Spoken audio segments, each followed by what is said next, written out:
드디어 이제 구체적으로 1차 시험에 대해서 한번 보겠습니다. 시험 일시 및 시험 장소입니다.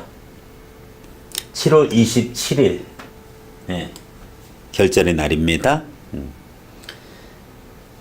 전국 16개 시험장에서 치러집니다.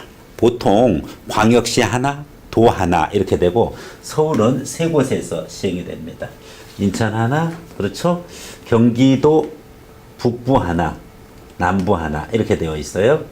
도나 광역시 단위로 이렇게 시험장이 정해져 있으니 6개 시험장에서 동시에 시험이 되고, 특히 충청북도는 공군사관학교에서 시험이 있다는 거 확인하시면 되겠습니다. 시험 과목, 시간, 배점, 표준 점수에 대해서 이야기하겠습니다. 자, 시험 과목 및 배점, 표준 점수 반영 부분입니다. 1교시 국어, 그리고 2교시 영어, 3교시 수학 이렇게 되어 있고요. 국어 시험 시간 80분, 영어 70분, 그리고 수학 100분입니다. 배점은 각 200점씩 해서 600점 국영수가 되겠습니다. 국어는 45문항, 영어는 듣기가 없습니다. 듣기 제외하고 45문항. 그 다음에 수학은 30문항. 자, 그런데 분들이 여기서 좀 유의해야 될 것이 있습니다. 원점수 60점 미만이면서 표준점수 하위 40% 미만인 자는 불합격입니다. 이것을 흔히 우리는 뭐라 그러죠? 꽈락이라고 그럽니다. 꽈락. 즉, 내가 예를 들어서 수학을 봤는데 일단은 60점 미만이다. 근데 어렵게 출제됐어요. 어렵게 출제됐기 때문에 다 같이 못 봤어.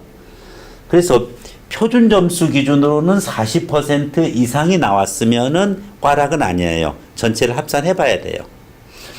그런데 원점수 60점 미만인데 그 60점 미만의 점수가 사관학교, 공군사관학교 시험을 본 전체 학생들의 수학 성적의 하위 40%에 해당하는 경우에는 아무리 국어, 영어를 잘 봤어도 수학에서 꽈락이 발생하는 거죠.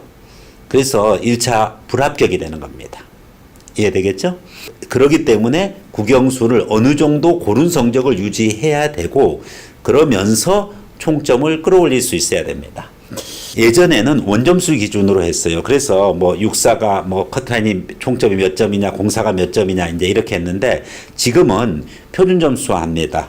즉 공군사관학교 또 육군사관학교를 본 학생들 기준으로 그 학생들의 평균과 표준 편차를 기준으로 해서 상대적인 점수를 주는 거죠. 그렇기 때문에 역시 사관학교도 국영수 과목에 있어서 어려운 과목, 즉 평균이 낮은 과목을 잘 봄으로 인해서 자기가 변환 표준 점수가 높아지게 되기 때문에 그런 면에서 어려운 시험을 정말 잘 볼 수 있어야 되는 부분이고, 쉬운 시험에서도 역시 실수하지 않아야 된다는 기본적인 시험 준비 원칙으로 대비를 해야 됩니다. 네, 선발 배수, 남녀, 인문별 이 부분은 앞에서도 제가 자주 언급을 했습니다. 왜냐하면은 1차를 합격하고 난 다음에 최초 합격자들이 2차 서류를 제출을 함에 있어서 모두가 다 제출하는 것이 아니고 시험 삼아 본 학생이 있고 공군사관학교에 의지가 없는 학생들도 보는 경우가 있습니다. 이와 같은 학생들 때문에 정말 공사를 가고 싶은 학생들이 1차를 통과 못하는 경우가 있죠. 이런 경우를 대비해서 특히 여학생들은 인문에서 14배수, 자연에서 18배수 이와 같이 엄청난 배수를 뽑아 놓습니다. 남자도 인문 5배수, 자연 5배수 이렇게 뽑고 있습니다. 그럼에도 불구하고 이렇게 배수가 높음에도 불구하고 역시 2차 서류 제출을 안 하는 학생들이 있다 보니까 1차 합격자 발표할 때 예비 번호를 주는 것이죠. 그렇게 해서 등록 안 한 학생들 이 배수를 채워서 공군사관학교에서는 2차 체력장 신체검사 면접을 수행하려고 합니다. 그렇기 때문에 일단 배수도 많이 뽑고, 그리고 이 배수에 못 든다고 하더라도 예비 번호를 받았을 때는 1차 추가 합격이 있기 때문에 포기하지 말고 기다리는 것이 좋습니다.